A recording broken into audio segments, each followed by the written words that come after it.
Well, welcome back. Well, the Department of Homeland Security enacting new policy measures to crack down on fraud in asylum claim cases. ICE agents and attorneys now with greater authority to penalize those with fraudulent documents. The DHS General Counsel said this: it is standard practice for immigration attorneys representing illegal aliens to assert that virtually every illegal alien is going to be persecuted or tortured in his or her own country. Now, due to this directive, ICE attorneys have greater authority to enforce the law and stop the abuse of our asylum system by illegal aliens and attorneys. Joining me now is former federal prosecutor and former acting ICE director Jonathan Fahey. Jonathan, good to see you. Thanks so much for being here. And of course, the VP held a fraud roundtable at the White House yesterday with attorneys general across the country. But Democrat-led states declined the invitation. They did not show up. Tell us what's going on in terms of these fraud cases with regard to illegal aliens. What are they doing? Yeah, what they're doing is essentially a continuation of what they did under the Biden administration, because one of the tricks that the Biden administration used to bring in so many illegal aliens was claim that they're asylum seekers and implicitly encourage them to falsely claim asylum so they could come into the country with the understanding that they would basically get to stay. But what they're doing is asserting that they have a legitimate fear of torture and persecution back in their home country, and if they get sent back, they'll be tortured or persecuted. And they're doing this in many cases falsely and with the aid of attorneys that are helping them. So what DHS is doing is not only cracking down on the fraudulent asylum seekers, but also the attorneys that are aiding them in these claims.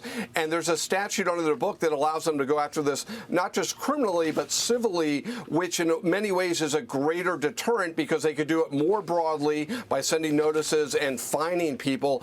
So this is going to be a tremendous deterrent, as well as holding people accountable, because we don't want to ever go back to what was going on during the Biden administration, which basically, I mean, that was their scheme, was to encourage false asylum claims. But all these people that did so, one, need to be held accountable, and anyone that helped them does too. And this never needs to happen again. And also, they need to get sent home. Yeah, but all of this at the time that protesters are out in force. Now they're clashing with ICE agents.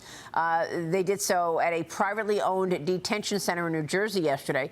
Demonstrations getting physical. A protester was seen shoving a megaphone in an agent's face, and the chaos broke out after a letter from 300 detainees.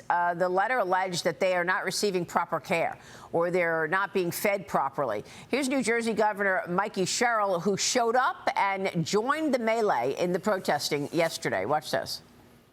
I remain opposed to Delaney Hall, especially given the recent information we've been having about some real concerns, not only the concerns about what's going on inside, but the fact that they wouldn't let me in there gives you some sense that there is some there. Essex County put up a hospitality tent because we believe deeply in the right to exercise free speech and to assemble. Obviously, the federal government's trying to shut that down, adding ICE agents into the mix last night to seemingly try to increase tensions and ratchet them up rather than to give people the peaceful means of expression.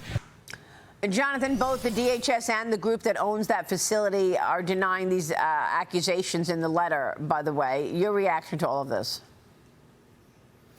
It's hard to believe she's even saying that with a straight face, quite honestly, because everything she does, putting this aside, is to undermine ICE and their legitimate enforcement of immigration laws. You know, she's passed laws against masking. She fights ICE at every step of the way. So this is just another subversion tactic as part of this overall subversion campaign to prevent people here illegally from being deported.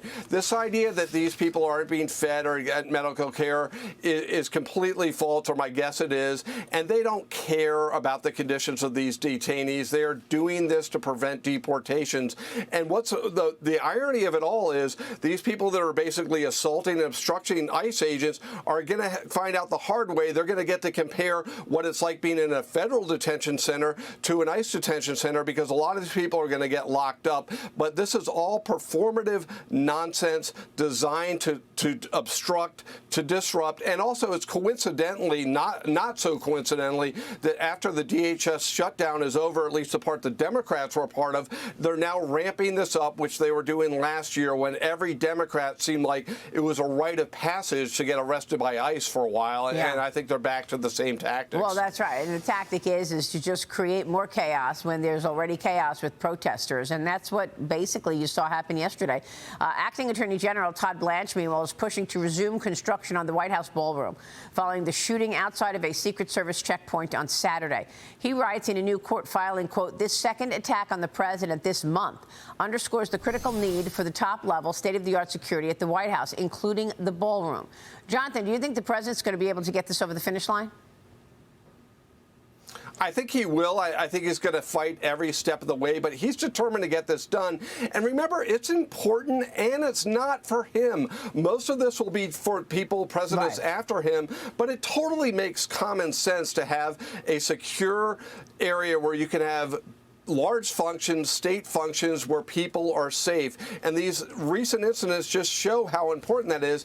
And remember, this is all part of the same thing we just talked about. The Democrats fight everything tooth and nail. If Trump wants it, they're against it. They never take a step back to say, hey, maybe this is actually a good idea, or maybe we don't agree with every aspect about it, but this makes sense. And anyone really thinking about it really recognizes how important security is. And also, it's important to have a place where you can do certain functions safely, and you can have your whole cabinet and have foreign leaders. Yeah, they want to stop Trump at every turn. Jonathan, great to talk with you. Thank you. Jonathan Fahey, stay with us. We'll be right back.